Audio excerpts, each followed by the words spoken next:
Good morning students. તો last લેક્ચરની અંદર આપણે ધોરણ 11 સાયન્સ બાયોલોજી ચેપ્ટર નંબર 8ની વાત કરતા હતા. એમાં આપણે આદિકોષ કેન્દ્રી કોષો અને સુકોષ કેન્દ્રી કોષો વિશેની માહિતી મેળવેલી હતી અને લાસ્ટ લેક્ચરની અંદર આપણે એના આવરણો જે છે અને થોડી હલનચલન અને પ્રજનન માટેની કેટલીક રચનાઓ જે છે એની વાત કરેલી હતી. એટલે કે દરેક વિડીયો જે છે એ અલગ અલગ ટોપિક બેઝ જ અમે બનાવીએ છીએ. તો બેસ્ટ એ છે કે તમે રેગ્યુલર વિડીયોઝ જોતા રહો, બરાબર છે? કેમ કે શું છે, બ્રેક પડશે તો તમને આગળના ટોપિક વિશેની થોડી ઘણી માહિતી જે છે નહીં પ્રાપ્ત થાય.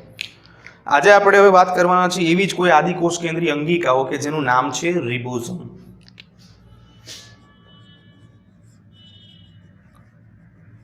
આ રિબોઝોમ અંગિકા જે છે બંને કોષો, આદિકોષ કેન્દ્રી કોષ અને સુકોષ કેન્દ્રી કોષ બેમાં તમને જોવા મળશે. કણિકામય રચના છે, બરાબર? તો શરૂઆત જે છે આપણે એના કદથી જ કરીએ.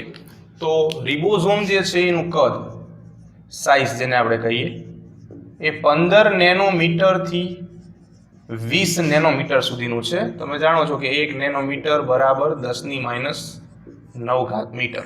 10માં ભણી ગયા છો. રિબોઝોમ જે છે એનું કદ 15 થી લઈને 20 નેનોમીટર સુધીનું છે.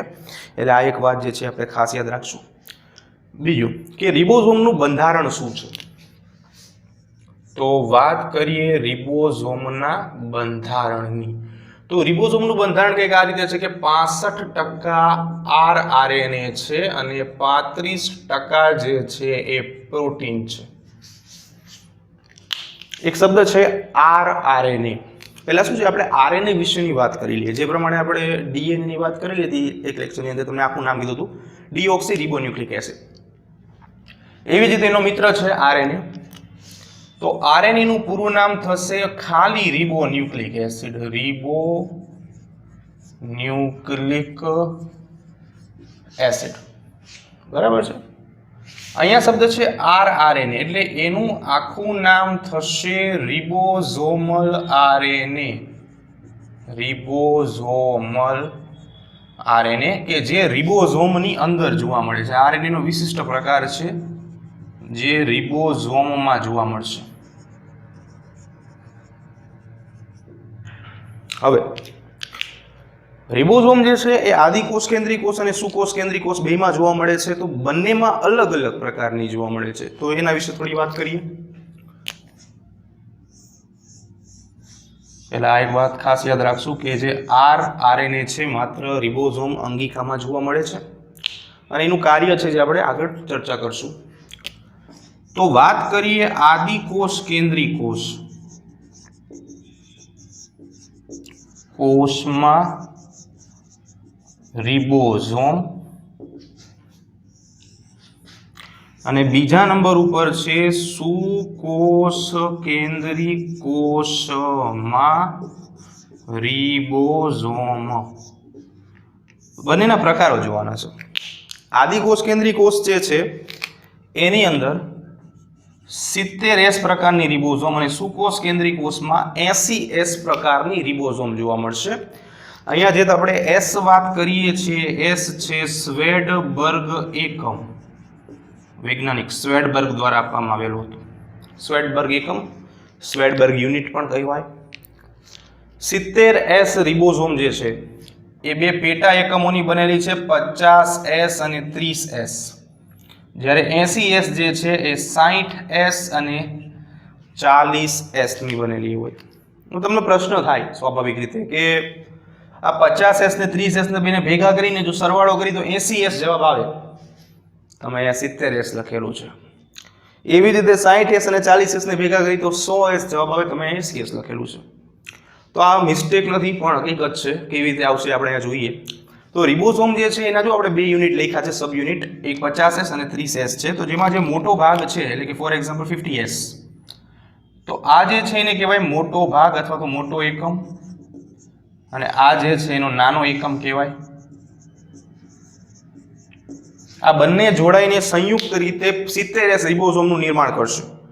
તો કેવી રીતે કરશે આપણે જોઈએ. ચાલો, તો ફર્સ્ટ ઓફ ઓલ આપણે વાત કરીશું 70S ની કે જે બે પેટા એકમોનું બનેલું છે, 50S અને 30S. બરાબર, આ ખાસ યાદ રાખશું આપણે. કેવી રીતે બને છે જુઓ. તો સૌથી પહેલા જે 50S છે મોટો યુનિટ અહીંયા લખી છે હું, 50S છે ધારી લઈએ. ઉપરની બાજુએ 30s નાનો એકમ જે છે હું દર્શાવું છું 30s બંને વચ્ચેનો કોમન ભાગ અહીંયા હું હાઇલાઇટ કરીશ આ ભાગ છે એ જ્યારે જોડાણ થાય ત્યારે નીકળી જાય તો નીકળી જાય એટલે કેવી રચના બનશે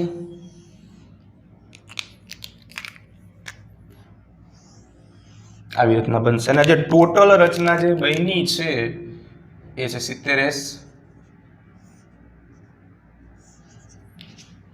ખ્યાલ આવે છે વચ્ચેનો ભાગ જે નીકળી ગયો એ 10s હોઈ શકે એટલે ટોટલ બનશે 70s એવી રીતે બીજી વાત જે હતી એ હતી આપણે 80s ની તો 80s જે છે એ 60s અને 40s બે ભેગા થવાથી બનશે સેમ ટુ સેમ પ્રોસેસ મોટો યુનિટ જે છે 60s એને આપણે અહીંયા નીચે દર્શાવીએ છીએ આ 60s છે ધારી લઈ અને બીજો યુનિટ જે છે 40s એને અહીંયા ધારી લઈ આ વચ્ચેનો કોમન રિજન કહેવાય કોમન ભાગ જે છે હવે શું બનશે તો કે આ બેનું જોડાણ થઈ જાય આવી રીતે એટલે આ જે વચ્ચેનો પાર્ટ છે ને એ નીકળી જશે આ જો અને ટોટલ તમને જે મળે એ મળશે 80s રિબોઝોમ્સ કે જે સુકોષ કેન્દ્રીય કોષોમાં જોવા મળશે રિબોઝોમનું મુખ્ય કામ જોઈ લઈએ હવે રિબોઝોમનું કાર્ય તો કાર્ય જે છે એ રિબોઝોમનું પ્રોટીન સંશ્લેષણનું છે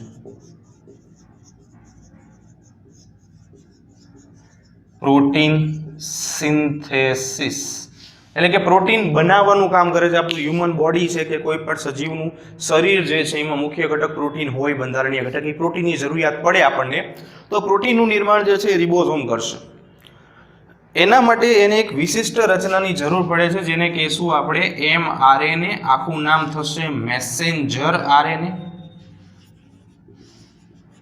ગુજરાતીમાં આપણે કહીશું સંદેશાવાહક આરએનએ તો આ સંદેશાવાહક આરએનએ જે છે એની મદદથી પ્રોટીન બનશે અને એ પ્રક્રિયાને આપણે નામ આપશું ભાષાંતરણની ક્રિયા અહીંયા લખીએ આપણે ભાષાંતરણની ક્રિયા શું છે તો કે રિબોઝોમમાં mRNA ની મદદથી પ્રોટીનના નિર્માણની ક્રિયા જેને ભાષાંતરણની ક્રિયા કહીશું હવે શું થાય છે કે ઘણી વખત mRNA સાથે એક કરતાં વધુ માત્રામાં રિબોઝોમ્સ જોડાયેલી હોય તો એ ક્રિયાને આ રચનાને આપણે પોલીરિબોઝોમ્સ અથવા પોલીઝોમ્સ તરીકે ઓળખશું પોલીઝોમ્સ અથવા પોલીરિબોઝોમ્સ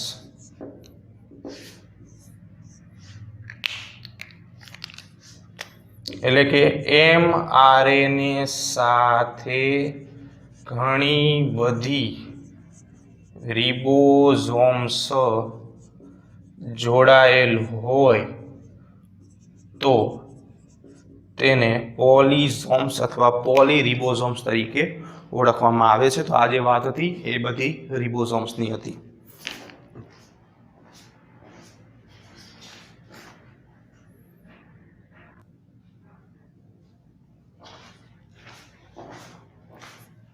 ઓકે તો પેલી જે વાત આપણે રિબોઝોમની કરી છે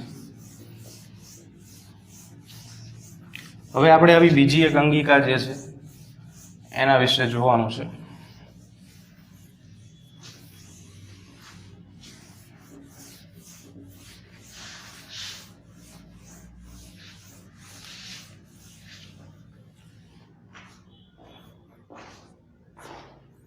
તો આગળની અંગિકાનું નામ છે સૂક્ષ્મ રચનાઓ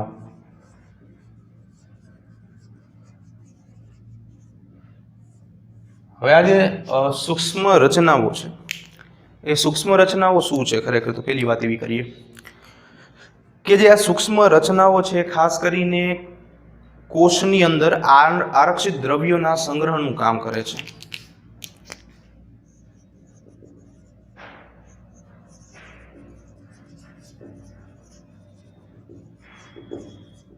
આરક્ષિત દ્રવ્યોનું સંગ્રહ દર્શાવે. આરક્ષિત દ્રવ્ય એટલે કે જેને આપણે સ્ટોર કરેલા છે, સંગ્રહિત કરેલા છે, ભેગા કરેલા છે. બરાબર છે. બીજું કે આ રચનાની લાક્ષણિકતા એવી છે કે કોઈ પટલથી ઘેરાયેલી નથી. આવી રચનાઓ કોઈ પટલથી ઘેરાયેલ નથી. બરાબર. તો પ્રશ્ન એવો થાય કે કયા કયા ઘટકો જે છે જેને આપણે સંગ્રહ કરીએ છીએ. તો સામાન્ય રીતે ખોરાકના ઘટકો જે છે એનો સંગ્રહ આપણે કરતા હોઈએ છીએ. કેટલાક ઉદાહરણો જે છે અહીંયા રજૂ કરીએ છીએ આપણે કે સંગ્રહ કયા કયા ઘટકનો કરીએ છીએ. તો એમાં પહેલા નંબર ઉપર આપણે વાત કરીએ કે અમુક ફોસ્ફેટ કણિકાઓ હોય, ફોસ્ફેટનો સંગ્રહ થાય. ફોસ્ફરસ જે છે એ ફોસ્ફેટ આયન સ્વરૂપે સંગ્રહાય. PO4-3 કહેવાય ને ફોસ્ફેટ આયન. બીજા નંબર ઉપર આપણે વાત કરીએ તો સિયાનોફાઇસિન. આ એક સ્ટાર્ચનો પ્રકાર છે. સ્ટાર્ચ શર્કરાના ઘણા બધા અણુઓ ભેગા થવાથી બને. એવી જ રીતે બીજું ગ્લાયકોજન, આ પણ એક શર્કરાના પ્રકારોમાં આવે. તો આ બધા ઘટકો જે છે જેનો આપણે શું કરીએ છીએ, સંગ્રહ કરીએ છીએ. આ બધી કણિકાઓ સ્વરૂપે જોવા મળે. સિયાનોફાઇસિન કણિકાઓ, ગ્લાયકોજનની કણિકાઓ, જે સ્ટોરેજ ફૂડ મટીરિયલ, સંગ્રહિત ખોરાક તરીકે કામ કરે. એનું મુખ્ય કામ એવું છે કે જ્યારે કોષને જરૂરિયાત પડે ખોરાકની એ સમયે આ કણિકાઓ જે છે જ્યાં સ્ટોર થયેલો હોય ત્યાંથી કોષને પ્રોવાઈડ કરવામાં આવે, આપવામાં આવે. બીજું કે ઘણી લીલ વિશે વાત છે કે સૌથી પહેલા આપણે વાત કરીએ નીલ હરિત લીલ.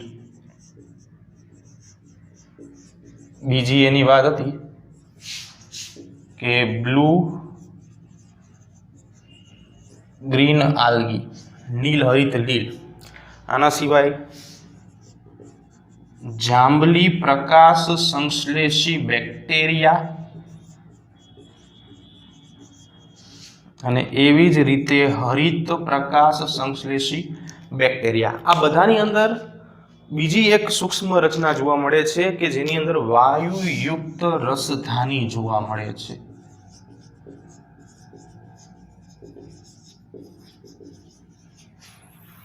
બરાબર છે. રસધાની આપણે જાણીએ છીએ કે વનસ્પતિ કોષની લાક્ષણિકતા છે. બરાબર. તો આ બધી વાત આપણે અત્યાર સુધી કરતા હતા આદિ કોષ કેન્દ્રી કોષોની. હવે વાત કરવાની છે સુકોષ કેન્દ્રી કોષો. તો નેક્સ્ટ ટોપિક છે આપણો સુકોષ કેન્દ્રી કોષો. એની લાક્ષણિકતા આપણે જાણીએ છીએ કે પટલમય કોષ કેન્દ્ર અને પટલમય અંગિકાઓ ધરાવે.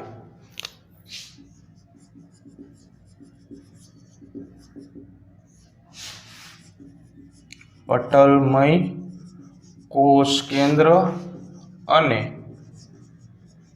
પટલમય અંગિકાઓ ધરાવે છે. કોનો કોનો સમાવેશ આપણે કરવાનો છે? તો ખાસ કરીને જ્યારે આપણે આ સુકોષ કેન્દ્રી કોષોની જે વાત કરીએ છીએ એની અંદર આપણે સાથે સાથે બે આકૃતિઓ પણ દોરવાની છે. તો એની અંદર ઉદાહરણમાં પ્રોટિસ્ટા, વનસ્પતિ સૃષ્ટિ, પ્રાણી સૃષ્ટિ અને ફૂગ સૃષ્ટિ, આનો સમાવેશ કરીએ છીએ આપણે. 4 લખેલા છે: પ્રોટિસ્ટા, વનસ્પતિ સૃષ્ટિ, પ્રાણી સૃષ્ટિ અને ફૂગ જે છે આનો સમાવેશ આપણે કરવાનો છે. પ્રોટિસ્ટા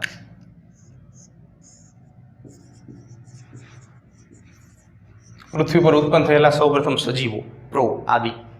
વનસ્પતિ સૃષ્ટિ, પ્રાણી સૃષ્ટિ અને ફૂગ, આ બધાનો આપણે જે છે એ સુકોષ કેન્દ્રી કોષોની અંદર સમાવેશ કરશું કે જેમની પાસે પટલમય કોષ કેન્દ્ર અને પટલમય અંગિકાઓની હાજરી જોવા મળશે. તો હવે આપણે આ સુકોષ કેન્દ્રી કોષની અંદર બે મુખ્ય કોષો જે છે એની નામદેશનવાળી આકૃતિ દોરશું અને એની અંગિકાઓ વિશે થોડી માહિતી મેળવશું. તો એની અંદર આપણે જે આકૃતિ દોરવાની છે તો સુકોષ કેન્દ્રી કોષો જે છે, સુકોષ કેન્દ્રી કોષ, એમાં બે કોષ આપણે જોઈશું. એક છે વનસ્પતિ કોષ અને પ્રાણી કોષ. તમને અહીંયાથી બે પ્રશ્ન પૂછાય કે લાક્ષણિક વનસ્પતિ કોષ અને લાક્ષણિક પ્રાણી કોષની આકૃતિ દોરો, નામદેશનવાળી, 2 માર્કનો પ્રશ્ન. તો ચાલો હવે આપણે આકૃતિ દોરીએ.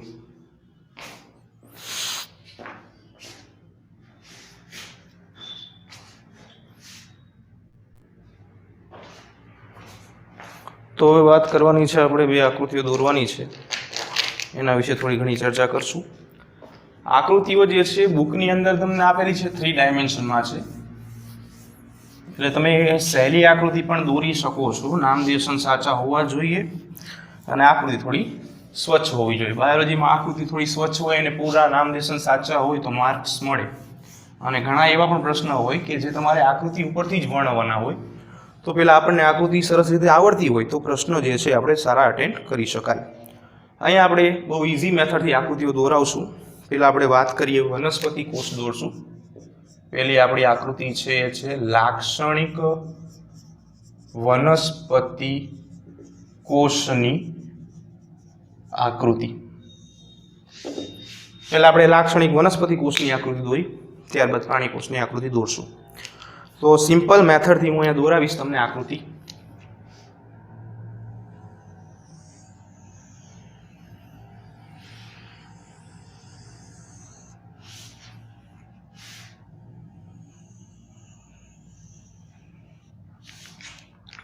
એ સિમ્પલ મેથડથી જ આપણે આકૃતિઓ જે છે આગળ દોરતા રહીશું.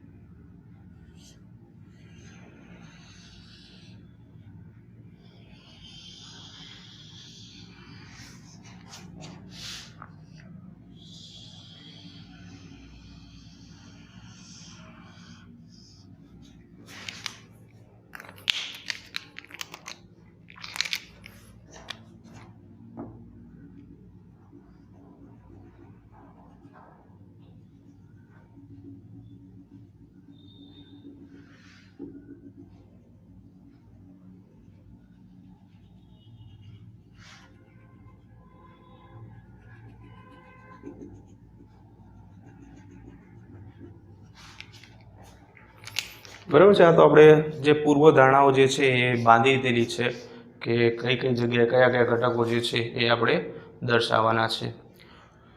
બીજું કે નામદેશન જે છે આપણે સાથે સાથે કરતા જશું, કે જેને કારણે શું થાય કે તમને છેલ્લે ઇઝીલી આખી આકૃતિ જે છે એ પરિપૂર્ણ થઈ જાય. એટલે સાથે સાથે આપણે નામદેશન પણ કરતા જશું. તો 3 જે મુખ્ય ભાગો છે આપણે દર્શાવેલા છે. એક મેં બ્લેક કલરની માર્કરથી દર્શાવેલું છે.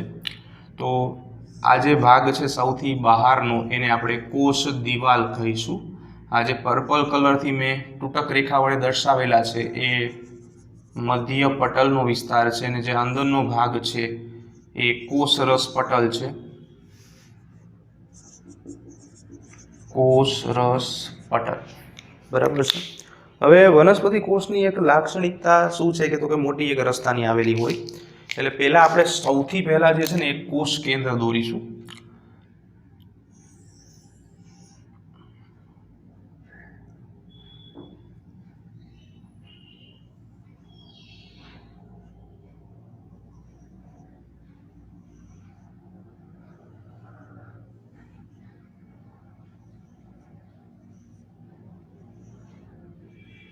આ જે છે એક સરસ મજાનું કોષ કેન્દ્ર જે છે આપણે આખું દોરી નાખ્યું છે. ત્યાંથી શું થાય છે તો કે કેટલીક આવી અંતઃકોષ રસજાળ જે છે એ મુક્ત રીતે નીકળતી હોય છે, જે આપણે અહીંયા દર્શાવી છે.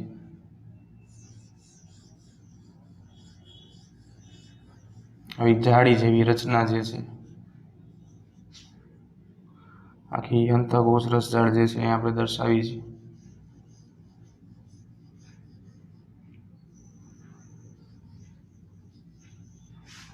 બરાબર. એમાં ઘણી વખત આવા ટપકા તમને ક્યાંક ક્યાંક જોવા મળે છે, રિબોઝોમ્સ દર્શાવે છે, જે આપણે આગળ જોઈશું.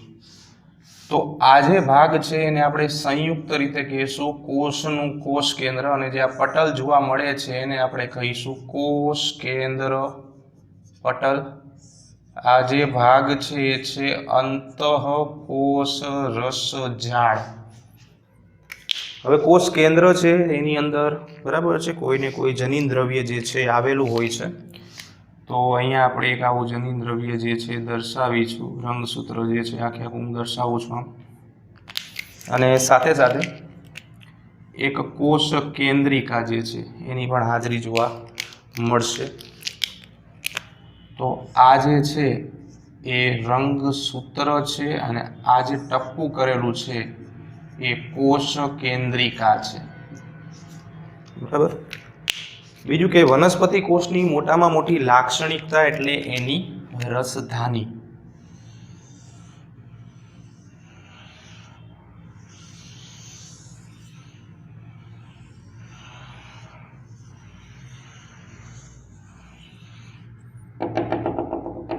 અહીંયા મેં ગ્રીન કલરથી દર્શાવેલી છે, થોડુંક લાઇટ માર્કર છે એટલા માટે. બરાબર, વિડીયોમાં દેખાશે.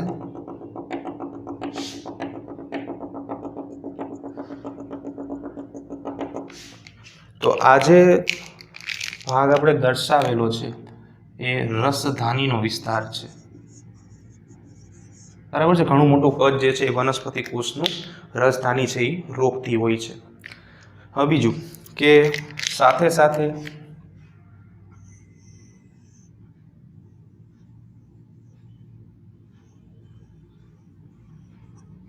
આવી એક રચના, બરાબર છે, તમે જાણો છો કોષનું પાવર હાઉસ તરીકે ઓળખતા હતા તમે,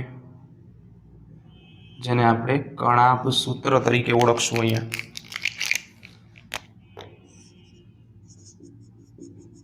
કણાભ સૂત્ર. બરાબર. સાથે સાથે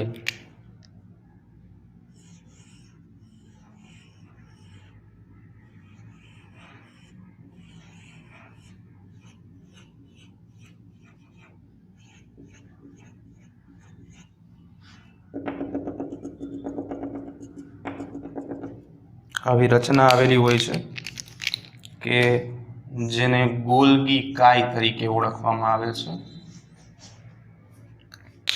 હવે વનસ્પતિ કોષ હોય અને હરિતકણ ના હોય, બરાબર છે, ઇમ્પોસિબલ વસ્તુ છે. એટલે હરિતકણ પણ આપણે દર્શાવીશું.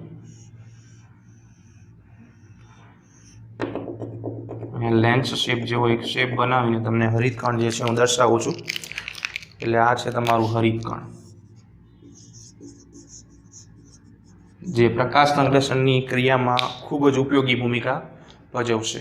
મેઇનલી બધી જે વસ્તુ જે દર્શાવવાની છે આવી ગઈ છે, પણ હજી અમુક જે સૂક્ષ્મ રચનાઓ જે છે જે દર્શાવવાની બાકી છે, જેમાં રિબોઝોમ્સ, લાઇસોઝોમ્સ, બરાબર, એવી આપણે અલગ અલગ રચનાઓ જે છે એ દર્શાવશું.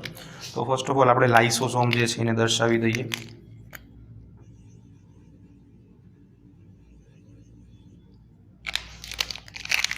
અહીંયા આ જે દર્શાવેલી છે એ છે લાઇસોઝોમ. બરાબર છે. નાના નાના પાર્ટિકલ સ્વરૂપે આપણે રિબોઝોમ્સ પણ દર્શાવી દઈએ.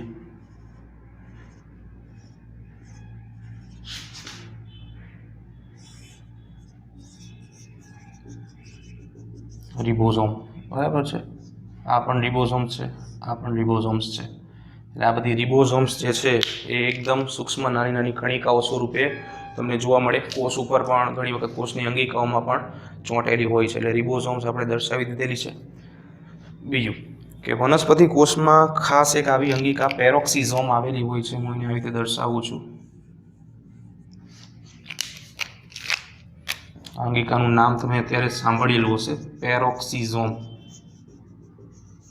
જે જનરલી ઓક્સિડેશન માટેના ઉત્સેચકો ધરાવે છે. એનું કાર્ય એવું છે કે ફેટી એસિડ જે ચરબીનો ઘટક છે અને એમિનો એસિડ, ફેટી એસિડ અને એમિનો એસિડ ના ઓક્સિડેશન માટેના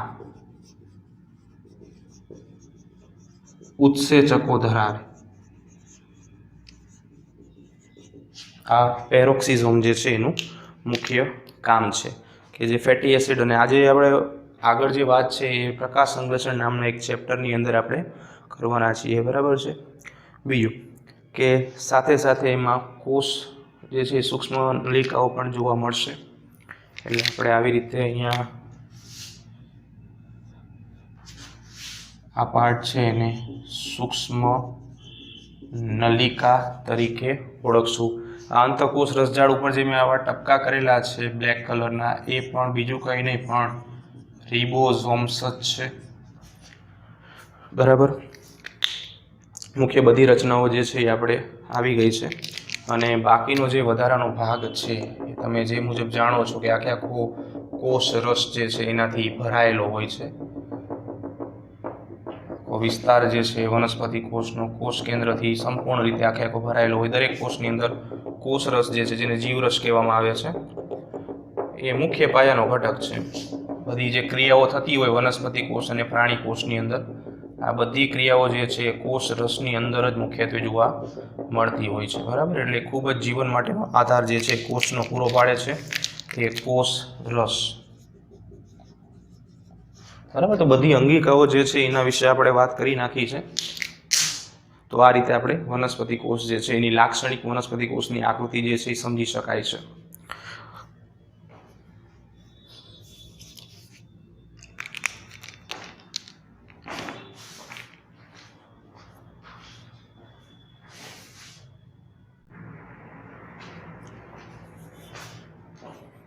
તો જે મુજબ આપણે લાક્ષણિક વનસ્પતિ કોષ જોયો છે, એ જ રીતે આપણે લાક્ષણિક પ્રાણી કોષની આકૃતિ જે છે એ સમજવાની છે। મોટાભાગે અંગિકાઓ જે છે એ આ જ આવશે, કોઈ મોટો ફેર નહીં પડે એક બે અંગિકાને વાત કરતા।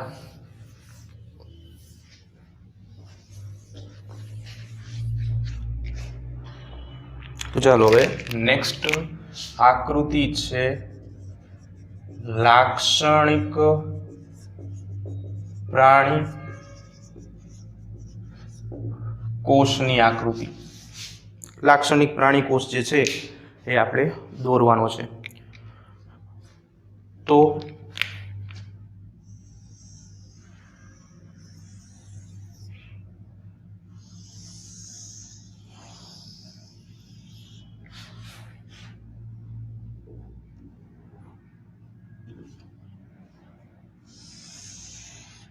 આ લાક્ષણિક પ્રાણી કોષ જે છે એ આપણે અહીંયા દોરેલો છે।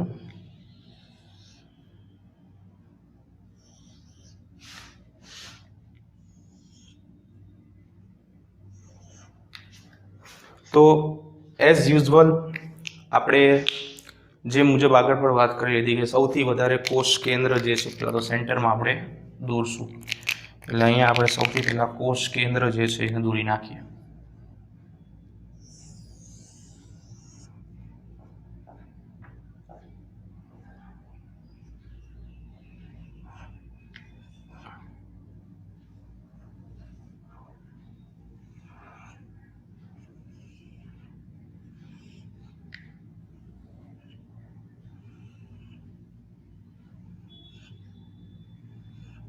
બરાબર છે। આ કયું કોષ કેન્દ્ર જે છે આપણે દોરેલું છે, એની અંદર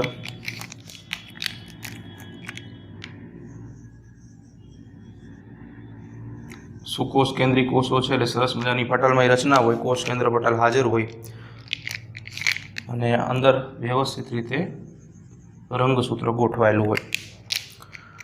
તો નામ દઈ દઈએ સૌથી પહેલા તો આ ભાગ છે જેને આપણે નામ આપશું કોષ કેન્દ્ર, આને નામ આપીશું આપણે કોષ કેન્દ્ર પટલ। આ જે વચ્ચે ખાલી ભાગ દેખાય છે એ કોષ કેન્દ્ર પટલના છિદ્ર છે, એની અંદર આ રેડ કલરનું જે છે એ આપણું રંગસૂત્ર છે, અને આ જે પર્પલ કલર જે છે એ છે કોષ કેન્દ્રિકા। બરાબર છે। તો અત્યારે આપણે નોર્મલ બધા નામ જે છે એ આપેલા છે।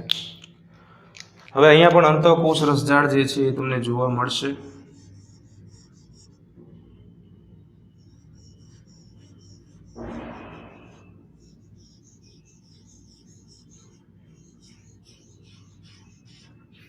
એટલે આજે આપણે દોરેલી છે એ છે અંતઃકોષ રસજાળ। બીજી અંગિકાઓ સ્ટાર્ટ કરશું, દોરશું આપણે। તો ગોલ્ગી ગાય જે એઝ યુઝ્યુઅલ આપણે વનસ્પતિ કોષની અંદર પણ દર્શાવેલી હતી, બરાબર છે, એ ગોલ્ગી કાય, સાથે સાથે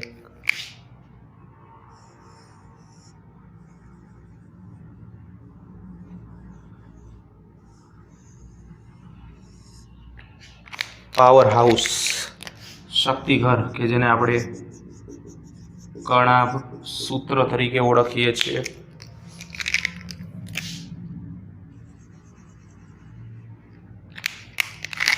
આ જે છે એ લાઇસોઝોમ છે, રિબોઝોમ્સ, બરાબર, નાની નાની કણિકાઓ ફોર્મમાં જોવા મળે, રિબોઝોમ્સ. બીજું કે જે મુજબ આપણે આગળ વાત કરી લીધી પેરોક્સિઝોમની, તો એ પેરોક્સિઝોમ નામની અંગિકા પણ, બરાબર છે, આની અંદર હાજર જોવા મળશે.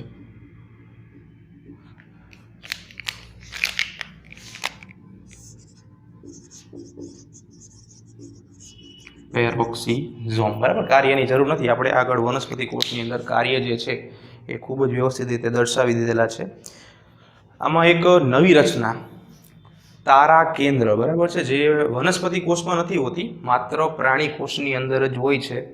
તો એ તારા કેન્દ્ર નામની રચના જે છે એ આની અંદર આપણે ખાલી દર્શાવવાની રહેશે. તો તારા કેન્દ્ર આપણે દર્શાવી દઈએ.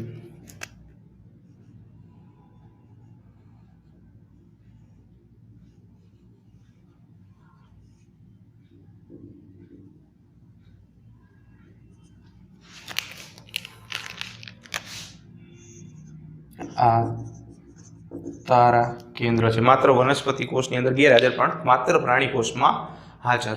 એટલે ખાસ આ અંગિકા જે છે, તફાવત જ્યારે પૂછાય ત્યારે આવા જે પોઈન્ટ્સ છે એ આપણે લખી શકીએ, બરાબર. સાથે સાથે મુખ્ય જે છે એ કોષ રસ્તો જોવા મળશે જ. તે કોષ દિવાલ જે છે એ વનસ્પતિ કોષની લાક્ષણિકતા છે. તો પ્રાણી કોષની લાક્ષણિકતા શું છે? તો કે કોષ રસ પટલ. સૌથી બહારની બાજુએ જે આ ભાગ તમે જુઓ છો એ કોષ રસ પટલ છે, જે માત્ર પ્રાણી કોષની અંદર જ જોવા મળશે. વનસ્પતિ કોષની અંદર એ ગેરહાજર હોય છે. બીજું કે જે આ ખાલી ભાગ તમે જુઓ છો એને પિનોસાઇટિક કોથળી તરીકે ઓળખવામાં આવે છે. પિનોસાઇટિક કોથળી, બરાબર છે. ખાલી ભાગ જે છે, ફૂલ કોથળી એટલે ખાલી અવકાશ ધરાવતો જે છે એ વિસ્તાર જે છે આપણે કહીશું. સાથે સાથે બધી મોસ્ટ ઓફ અંગિકાઓ જે છે આપણે દોરી જ નાખેલી છે. બાકી વધેલો જે ભાગ છે જે તમે જાણો છો કે આપણે કોષ રસનો જે વિસ્તાર છે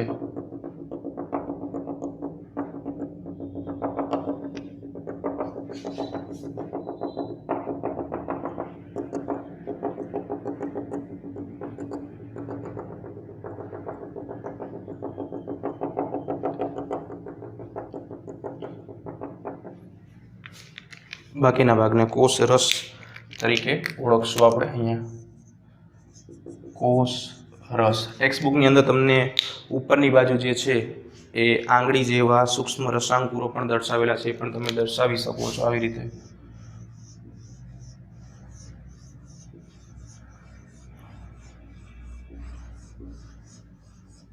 આ જે છે એ છે સૂક્ષ્મ રસાંકુરો. તો આ રીતે આખું પ્રાણી કોષ જે છે દરેક અંગિકાઓ વિશે આપણે માહિતી મેળવી શકીશું. અહીંયાથી શું છે કે હવે આપણે બધી અંગિકા વિશે ડાયરેક્ટલી વાત ચાલુ કરશું નેક્સ્ટ લેક્ચરથી. પહેલો ટોપિક જ એ હશે કે આપણે દરેક અંગિકા વિશે ડિટેલમાં ચર્ચા કરવાની છે કે દરેક અંગિકા છે એનું કાર્ય શું છે, શા માટે કોષની અંદર હાજર છે. આ બધી વાત જે છે આપણે નેક્સ્ટ લેક્ચરમાં કન્ટિન્યુ કરશું.